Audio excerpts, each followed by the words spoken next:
حضرت علامہ اقبال رضی اللہ عنہ ارشاد فرماتے ہیں، شب و روز کی اس دنیا میں مت پڑو، آپ کے پاس ایک اور وقت اور جگہ بھی ہے۔ مہمان نوازی پیغمبروں کا خاصہ ہے اور فکر کی پہلی منزل کسب حلال ہے۔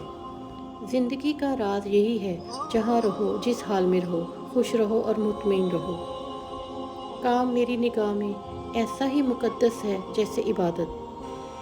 نہیں ہے نا امید اقبال اپنی کشتے ویراں سے، ذرا نم ہو تو یہ مٹی بڑی زرخیز ہے ساقی۔ یقین ایک عظیم قوت اور انصاف ایک بیش بہا خزانہ ہے، اور صبر ایک عظیم سعادت ہے۔ مسلمانوں کی حقیقی اساس توحید اور ختم نبوت کے عقیدے پر ہے۔ اگر آدمی بننا چاہتے ہو تو بنی آدم کا احترام کرو۔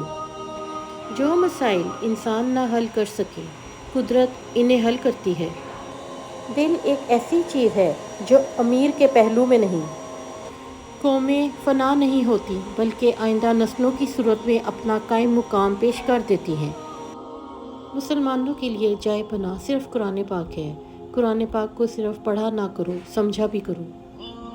قومیں شاعروں کے دلوں میں پیدا ہوتی ہیں، ترقی کرتی ہیں اور سیاست دانوں کے ہاتھوں مرتی ہیں۔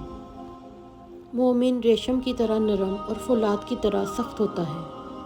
وہ گھر ہزار صد تحسین کے قابل ہے جس میں روزانہ صبح کے وقت قرآن پاک کی تلاوت ہوتی ہے۔